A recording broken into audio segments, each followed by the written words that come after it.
Hello, and welcome to another episode of Get Your Fill, Financial Independence and Long Life, where we explore ways to achieve those two goals. And we invite interesting international superstars on to help us.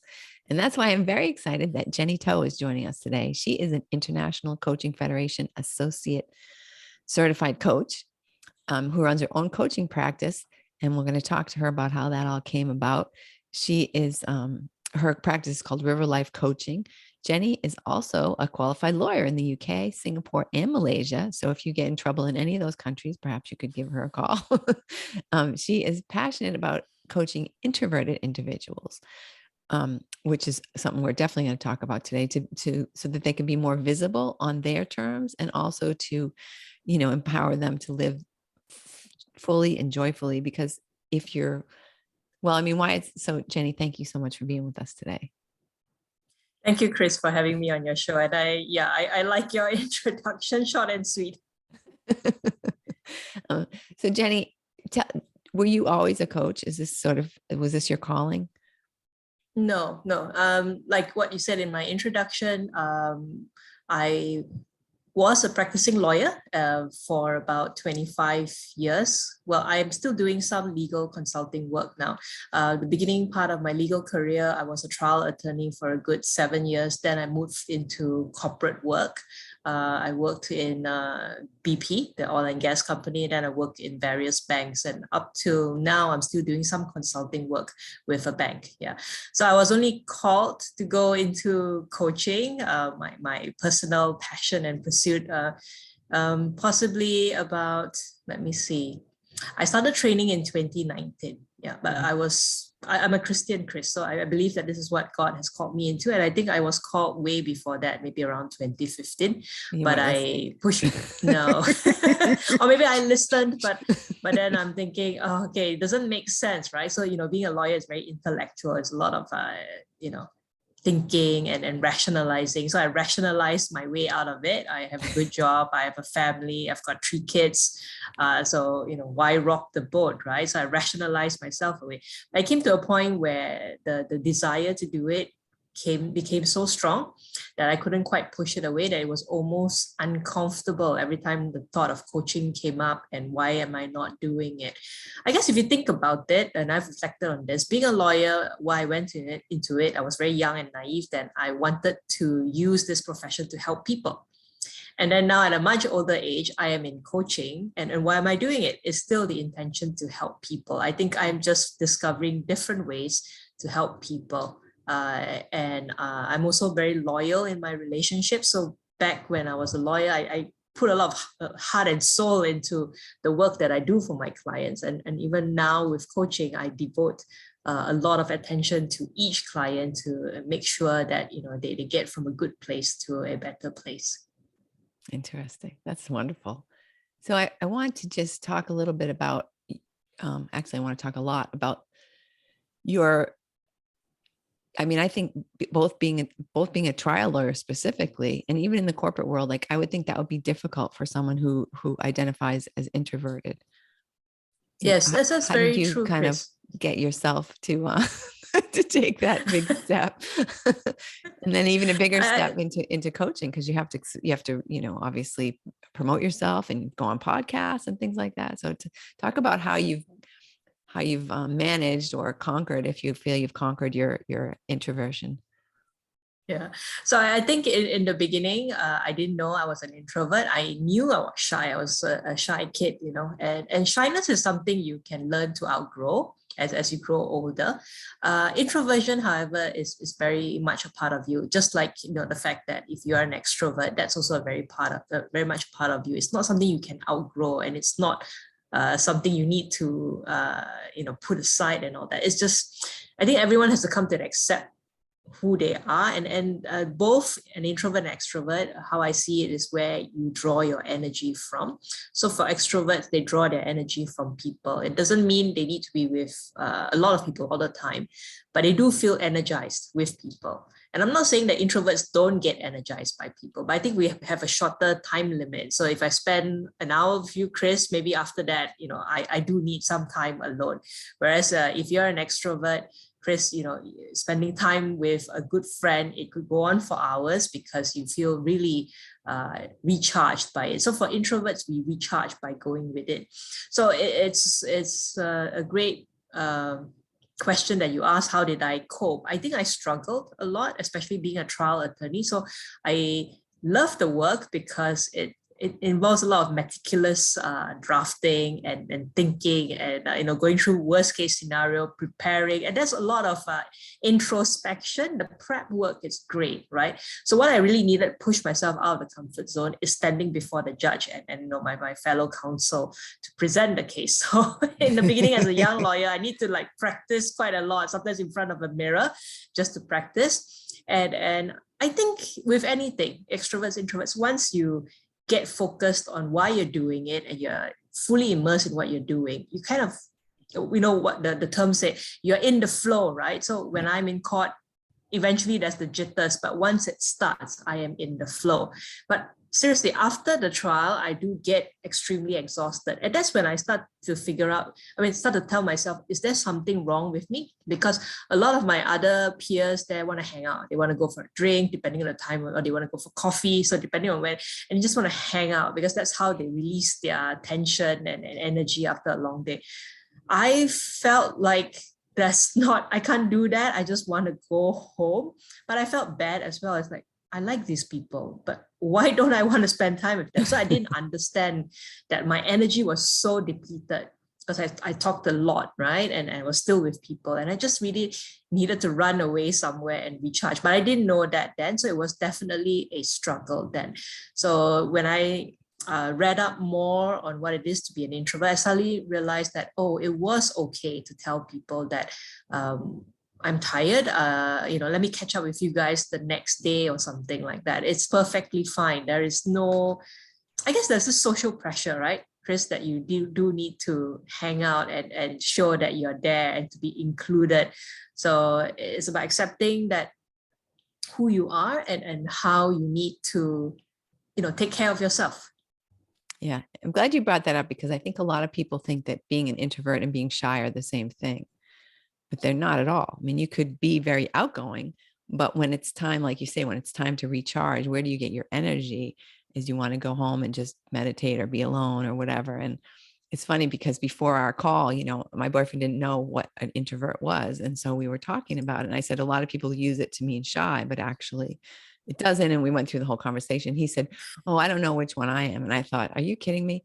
If he is, he works sometimes, he's alone for a while. He calls everybody he knows on the phone. And I'm just like, oh my God, he'll call me when he's on his way to my house. And I'm like, I don't want to be on the phone. I want to this is my alone time. I need my alone time. You know what I mean? Even though I'm quite an outgoing person, but when it's time to recharge, it's got to happen, at home alone or, just at least in a quiet place where I don't have to be, on, right? And again, we are people, right, Chris? So although we are talking broadly introvert and extrovert, they're probably too broad. They're at two ends of the broad spectrum. So people, they may be slightly more extroverted, but they call themselves an introvert. So you kind of slide up and down that bar, But at the end of the day, who you are, in essence. You may be, my kids jokingly say, Mom, you're appearing in quite a lot of podcasts, so you must be an extrovert. Then I'm like, no, I'm not an extrovert, but I do have extroverted bursts of moments like this, right?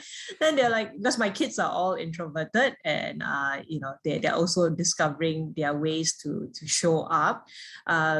So there are times that, because I really believe that I want to get my message out there, tell people that I'm a coach and what I can do to help people.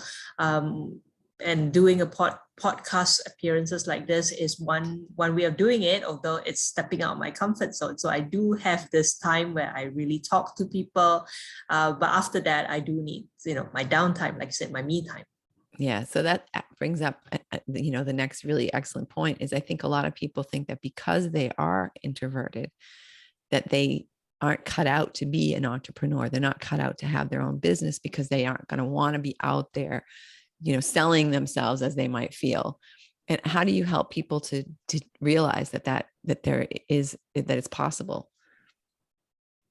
Yeah, it's also sharing from my own personal journey, because I did pray and think about, okay, do I really want to start this as a business? My husband was saying, why can't you keep it as a hobby? Then I'm like, it doesn't quite sit well, because if it's my passion and I really want it, and I want to make a living out of this. So I want to make this into a business. So there's no easy answers to that. How I managed to step out of my comfort zone is in two ways. One is to really reconnect with why I'm doing this.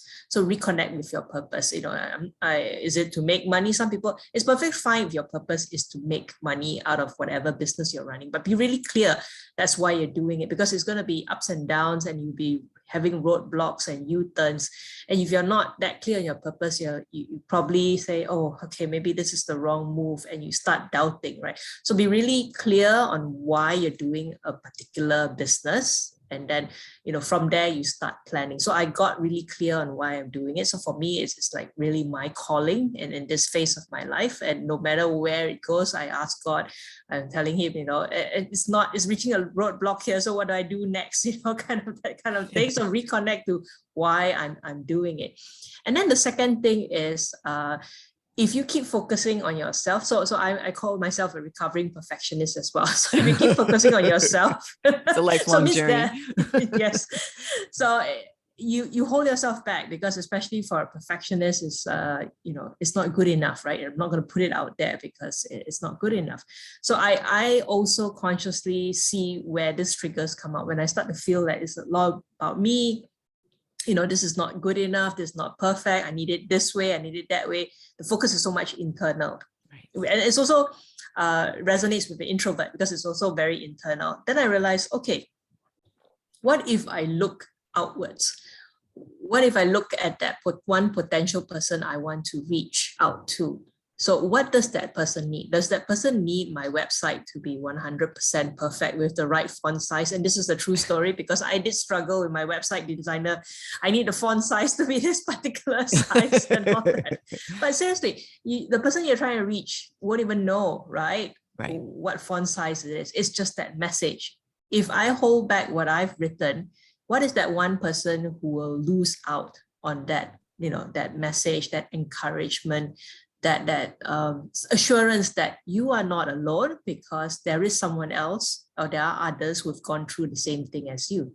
Yeah, definitely. It's funny you say that, because a friend of mine is trying to launch her YouTube channel, and she's like, we spent the first 2 weeks, it's like a mastermind group. So we have weekly calls, and the first 2 weeks it was like, well, I tried, and then, it wasn't good enough, and I had to delete it. And so finally I said to her exactly what you said. I said, are you doing this for yourself to be like a superstar, or are you doing this to help people? And she's like, oh, wow, you're right. Like, I got to get out of my head. And it's perfect. You have to think about your why, as you said. Who am I doing this for? Am I doing this for myself so I can just be like a superstar coach? And even if you are, you still have to reach people. You still have to help people, right? It's not going to. You can't be a superstar coach if you've got no one to coach. Exactly. Right? Because... But if you have a perfect website. Exactly. Yeah. And then being a coach, when I went through coach training and all that, I felt that it was also a personal growth. I really grew as a person, and being a coach, I'm still growing daily, with my clients, learning from their life experiences as well. Yeah. So Jenny, how do you know, this might seem like a weird question, but I think you'll understand what I'm saying. How do you realize that you're kind of in a comfort zone and like that you have to break out of it? Like something that maybe used to tax you, and you used to think, like going in front of the trial, going in front of the judge and stuff like that, like, oh, but then you realize, hey, I'm kind of in a flow here. It's not really scary anymore. I got to do something more if I want to continue to evolve. That makes sense? There's a slight difference that, I get you. How do I know that I'm really in my comfort zone, right? Because we're so comfortable, we may not even know. But I do want to say there's a bit of difference there. When you're doing something that you really enjoy and it's in the flow and it's easy, that doesn't mean you are, too much in your comfort zone. It's just that you are in your flow. However, even when things are difficult and you still find that you're so engrossed in it, that's true. You are still pushing yourself because, you're just so immersed in what you do.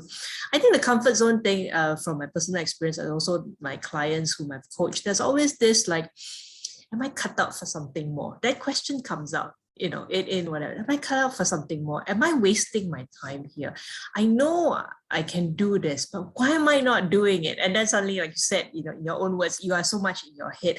I don't want to do this because I don't want to lose the security of my job, or I don't want to do this because people will judge me. So there's 1,001 reasons for not doing it. So when you start having this inner dialogue in your head of why you're not doing it, it's clear that you are in your comfort zone. That's why you're still having this internal dialogue. Because if you're not in your comfort zone, you're too busy trying to explore like, oh, wow, this is new territory. Oh, I know I need to do this. Let's try this. Your mind's thinking, like how it's very action focused. What's your next step? Because that's when you're energized and all that. But if you're in comfort zone, you have a lot of kind of internal dialogue to say that, yeah, this isn't exactly where I want to be, but I don't know what to do, yeah. Well, so yeah, maybe the key is if you're trying to talk yourself out of doing something, that, okay, the fact that I've just spent a half hour rationalizing why I'm not doing this thing means I really need to do it. Yeah.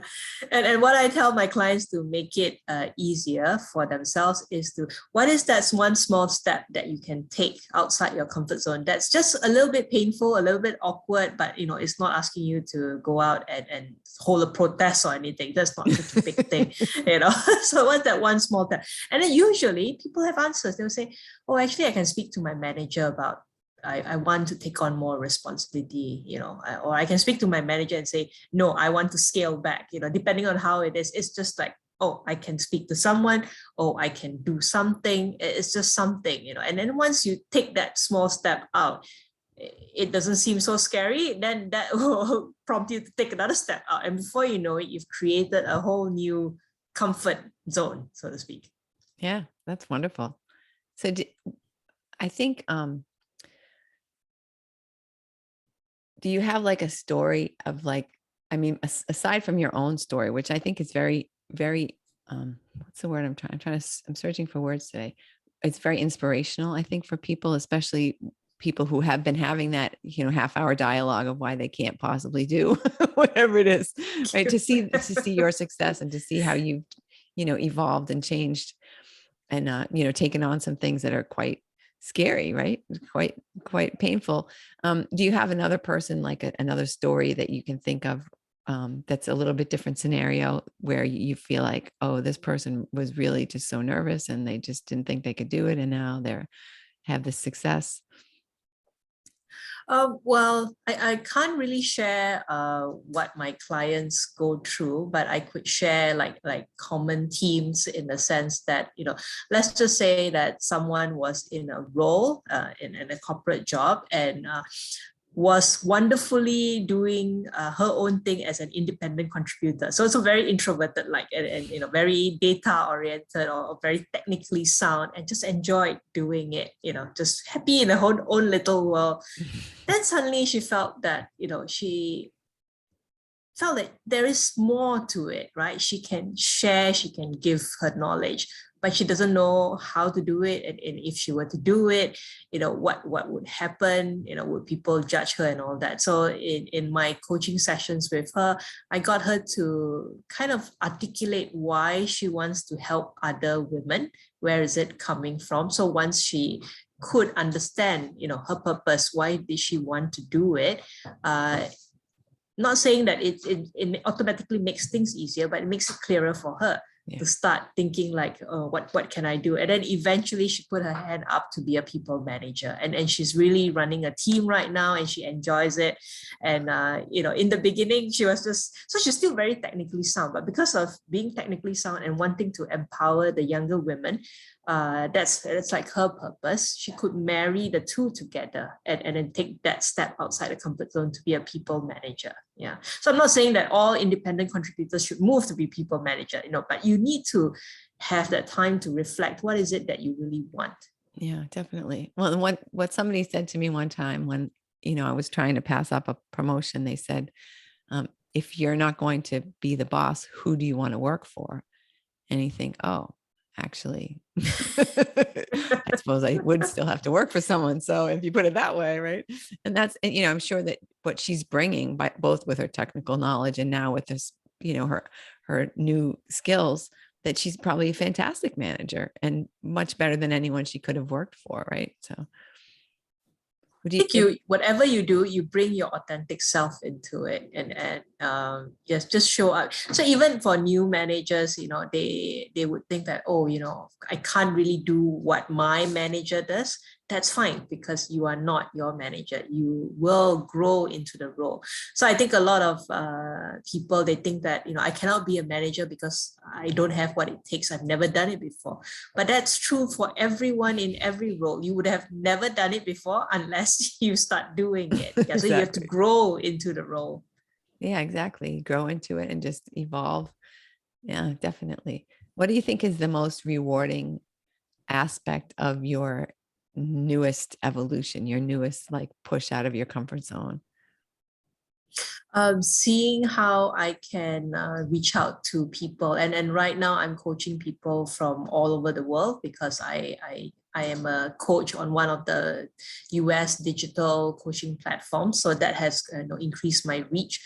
So it's really great to see how I'm helping one person at a time, and it's cutting across geographical locations, it's cutting across culture, it's cutting across backgrounds, and ultimately I can see that we're all just people, and we all just want to be understood. A lot of times we speak and people say, I hear you, but do they really hear you? They hear you in order for them to come back with a response. They're listening to you so that they can provide the answer, right? Yeah.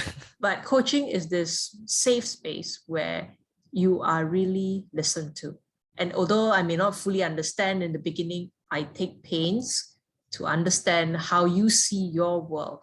And having someone who says, I can now see how you see your world, it's amazing, because you feel like you're understood. And that's the power of it. When you feel that you're understood, you feel safe, that's when you start opening up and saying that, this is a struggle I'm struggling with, and I don't know what to do. And you're reaching out for help, and then, you're not alone anymore. But there's a big difference between, I'd like you to just talk a little bit, because people are sometimes confused the difference between coaching and maybe psychotherapy, or some type of something like that. And I think that's important in this instance. Can you just describe how you view those differences? Yeah, sure. So I'm a trained coach. I am not a trained counselor, therapist. So basically both professions help the individual, but they help the individual at different places in their lives. So for a counselor, it's usually to address emotional pain or trauma that you've experienced that is so deep rooted. So the counselor will go through, try and find the causes of what's causing you. Just say, for example, you are anxious all the time. It's just not normal anxiety, but it's really anxious about everything and anything. So the counselor will take you through, try and understand where the cause of your anxiety comes from, and then spend time to allow you to heal from that. Yeah. So there's a lot of deep work. So I'm not saying coaching doesn't have deep work.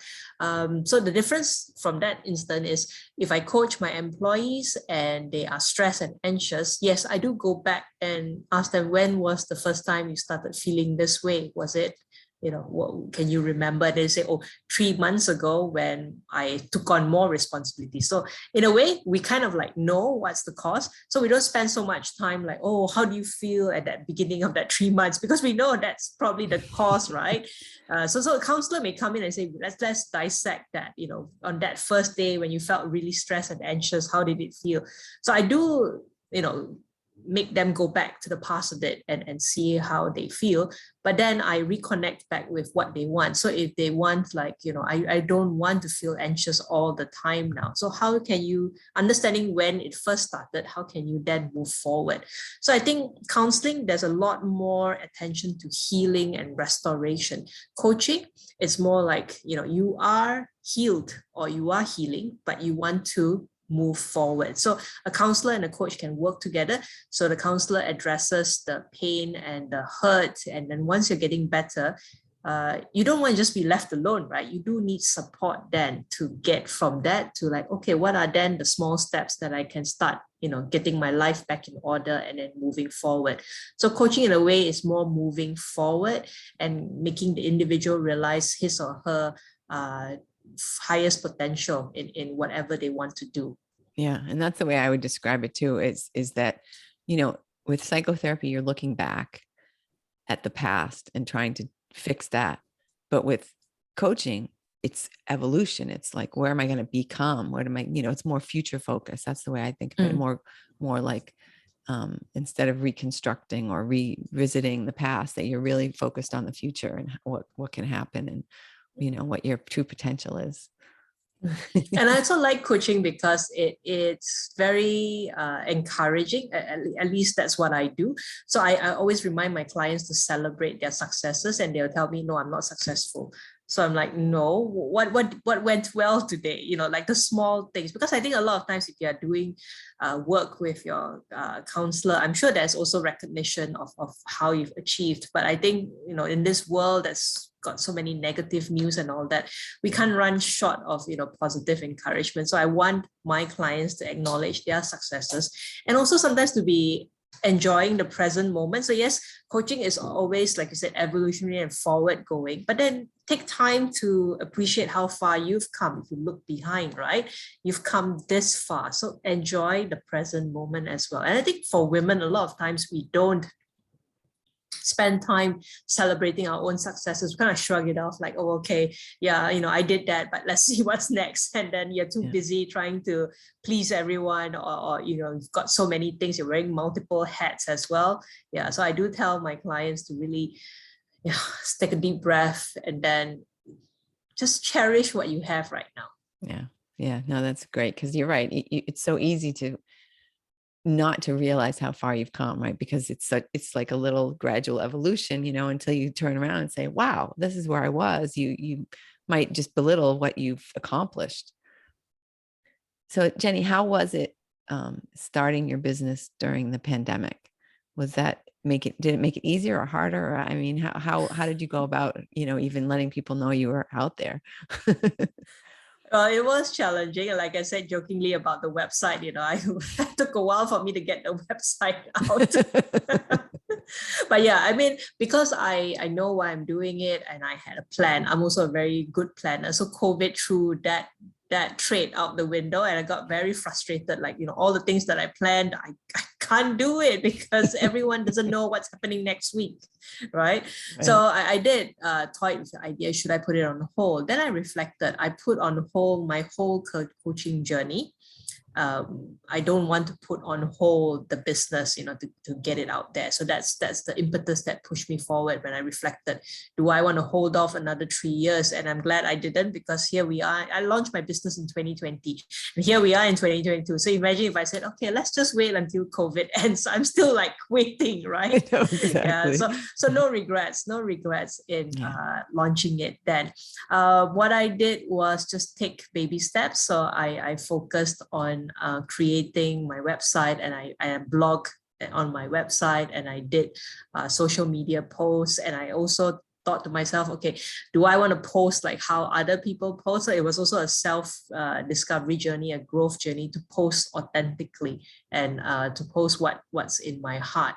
It's not easy because all of us are concerned about being judged, right? So, I was telling my husband, what if I don't get any likes, or what if I get any hates, or something like that. And he asked me, do you want to do it or not? So it's kind of like, okay, here it goes. So, you do your first one. I was like, oh, okay, it's not too bad. Then you do your second one. And after that, it's like, starting in baby steps before you start to walk faster, and then you pick up and then you run. Yeah. So I would say it's all incremental, like what you said, right? It's taking these small steps and then suddenly you realize that you've evolved. But when you are in it, you don't know. So for me, I had like certain milestones that I want to achieve and do, and I am still now exploring, what else can I do to reach out to people, to help people. Yeah, it's always about improving yourself and growing, but at the same time, appreciating how far you've come as well. It sounds like you're coaching yourself at the same time you're coaching your clients. Well, I would call it like reflection, but I do have Chris. It's true though. All coaches should have their own coaches. So I do have my own support team of coaches as well that I turn to, because no matter how self-aware we are, there are always blind spots. And there are always those inner dialogues that keep us trapped. So sometimes I just call up one of my coaches and tell her that, this is how I'm feeling. I can't see it out. Then she's like, Jenny, you've done this before. you know what you should do. So it's more like just that little nudge. It can take 5-10 minutes. Then I'm like, okay, I'm back on track. So that's how that's what you get from a coaching relationship. Someone that you can like check in with, but it's not that person telling you what to do. It's that person reminding you that you are capable of knowing what to do. Right. Yeah. So I was thinking about, do you think your business would have been international if you had not launched during COVID? I think that's a good question. I never thought about it because we are in COVID all the time. I think that if COVID didn't happen, there would be fewer people online. I mean, I don't think a lot of people used Zoom before COVID. Yeah, and Zoom now everyone was not like a daily occurrence the way it is now. Yes, it's like Zoom, what Zoom? So you're right. Maybe because of COVID, I could talk to you. I could reach out to people in Europe. It's just a matter of working out the time difference. The time and having good internet bandwidth. It's so easy now. So I think if I started my business, I would have focused on face-to-face coaching and doing more outreach to people I know, by maybe meeting them out for coffee and all that. And that's something I miss. Although, yes, I'm an introvert, but I do like that face-to-face connection. And, here in Singapore, there are still restrictions, but it's slowly being lifted. And about 2 months ago, I had coffee with one of my former clients, because she said that, I want to see you in person. She's in Singapore, but we had our coaching sessions on Zoom. And finally, when restrictions were lifted, we got together and then we had coffee. So that was really nice. Yeah, that's wonderful. So Jenny, I mean, our time is flying by today, but I want to make sure that do you have some advice or some things that you would share with people who are sort of, struggling with this and feeling like, I have more, I know I can be more, but I just am afraid? I would say, get really clear on your purpose, whatever project, or if you're running a business, or if you're thinking of changing jobs or moving countries and all that, ask yourself, why are you doing it? I mean, and again, don't compare with the reasons for why other people are doing it. If people are saying that, I want to be a manager because I want that rank and title, fine. If that's that person's purpose, it's fine. But what is yours? So get really clear on your purpose. And I would say do a lot of planning, because it's coming from a planner, right? So I know, yes, you get clear on purpose, but it doesn't mean like, okay, I'll quit my job and I'll start a business. You didn't plan, you didn't think about that. So you do have to be realistic, because this is life, right? So you get clear on your purpose. And then from there, you think, okay, what needs to be done? What needs to be done, and you start planning. But again, the other extreme is you over plan and you never take any action. So that you should also know that, once you've planned enough, so maybe, for me, for me, I had my husband and friends who provided that good support network. So for you, you ask, who can be in my support network, the people I really trust. So as you know, when you start a business, it's difficult. There are a lot of critics. So if the beginning stage, you don't want to hear criticism, because you just want to get your confidence up and all that. Support network will get people who are really 100% behind you, who can see, the greatness of what you want to do more than yourself. So in the beginning, you need all that, I'm not saying false confidence, but you need that kind of support, cheerleaders and all that to get you going. Then of course, down the road, if you have launched and all that, then you invite the constructive feedback, because you need feedback. You can't just say that, oh, okay, I just want people who say nice things to me. But I think in the beginning, because you are having difficulty coming out of your comfort zone, get one or two people who are truly, your true believers, who will, just go alongside with you and get you going. Yeah. Yeah, it's true, because in the beginning, people can't see you necessarily in a new way, right? They saw you as a lawyer, okay, I'm a lawyer and this is who I am. And then you say, oh no, I'm a coach. People will be like, you're not a coach, you're a lawyer. Right? They can't change the way they see you. So they might be feeling conservative and saying, oh, are you sure you really want to do that? Yes, I had a lot of naysayers. I had a lot of naysayers, and I was like, okay, so for in the initial stages, I almost had like two worlds, my network of lawyers and my new network of coaches. Now, I marry the two, and I am a lawyer, I am a life coach, and this is me. Yeah, it's not like this is a separate me and that's another part of me. This is all who I am, and it's my experience being a lawyer and in the corporate world, that gives me that wealth of experience when I coach. And so I'm not saying that I share, my legal knowledge with people and all that, but it gives me an understanding of their perspective. It may not be exactly the same, but at least, when they say certain things, I can kind of like, okay, it sounds like this is where you're going. Yeah. If you've never been in the corporate world, like if you just were only ever a coach, I think you're right. You don't have that perspective. You don't understand the dynamics of working in that sort of an environment, and you probably couldn't be as effective. Okay. Right. I mean, yeah. I mean, that's my impression anyway. If you were an artist and then you became a coach, you're not going to have that same, right? How are you going to really understand when people are talking about peer pressure and the pressure, the kind of pressures that you get in that corporate environment too? I don't want to be a manager, but everybody, if I don't, I'm going to be, whatever, shelved, put on the shelf because that's the next natural evolution. And, if they, whatever, or they're passing me by because I don't, do well in meetings or whatever, I mean, you just wouldn't have that perspective, and you might not even realize how important that is, or, now you've achieved that knowledge. You may have forgotten that what it was like not to have that, but I'm sure it helps a lot with your coaching. And when you were saying all that, the artist turned coach, I thought came to my mind. I cannot serve everyone, and there's enough people out there, who needs help. So the artist coach can help the creative people. Right, because exactly. They will know the struggles of the difficulty in creating something and the self-doubt. And I think the artistic people are also quite sensitive to quite a lot of things, so they can really speak into that. And likewise for those executives, because I call myself a life coach, I believe that you get your life as a whole, right? I mean, yes, we talk about career, we talk about professional achievement and status, but at the end of the day, it's your life.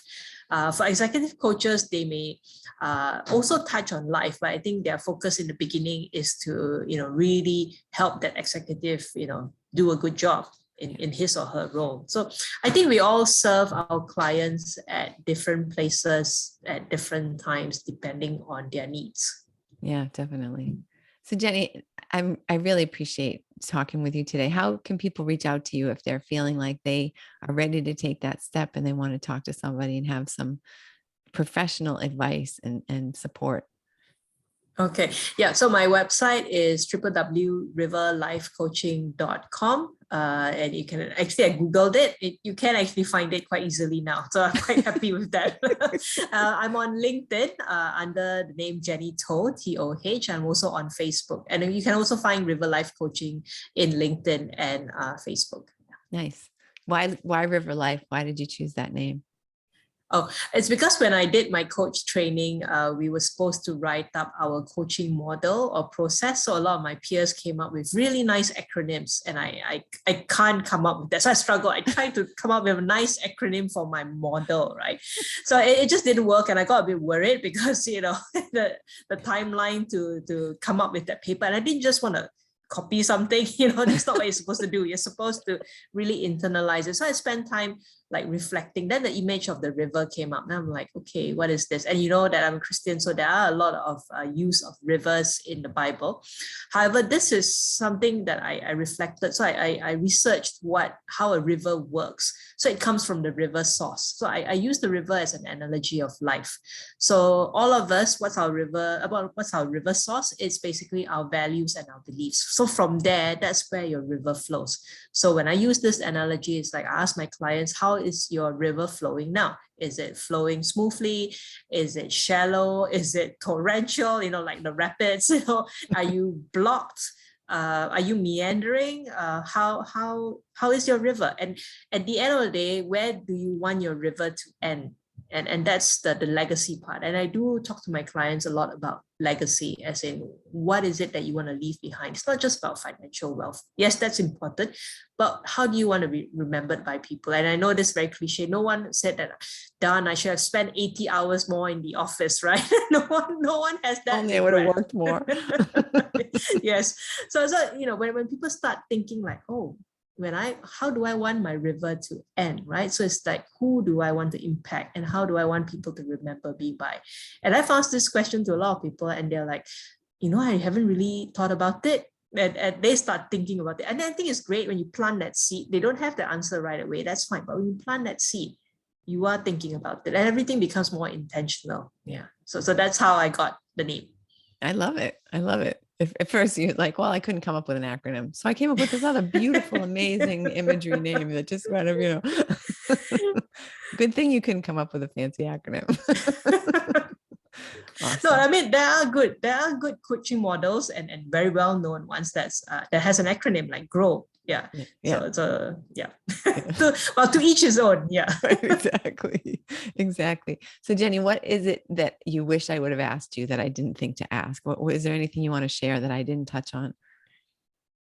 No, I think this flowed really well. I guess it's just to remind your listeners, especially those out there who are high performers and who's always going. Do take that time to slow down and enjoy what you've achieved so far. Because a lot of times we're going and we're focusing for, and I'm guilty of that. And actually a few of my coach friends said, Jenny, have you really enjoyed what you did last week that went well? Then I'm like, no, I'm already thinking what's my calendar like next week. That I didn't take time to like reflect that, how I really helped this person and things like that. So I want to encourage your listeners, and a reminder to both of us that we are doing good. However, we are helping people, or doing our jobs, or just being a mom, or being a good sister. However, whatever role in life you are in right now, see your successes. Yeah. That's excellent advice. We all need to do that. So Jenny, thank you so much for being with us today. It was really super talking to you. And thank you, listener, for listening. I know you have a choice of podcasts, about 2 million options out there. So really grateful that you're here listening with us today. And I hope that you will think of who in your life is a little introverted, who maybe could use a little bit of sunshine to blossom, and share this episode with them. And have a fantastic week. We'll see you next week.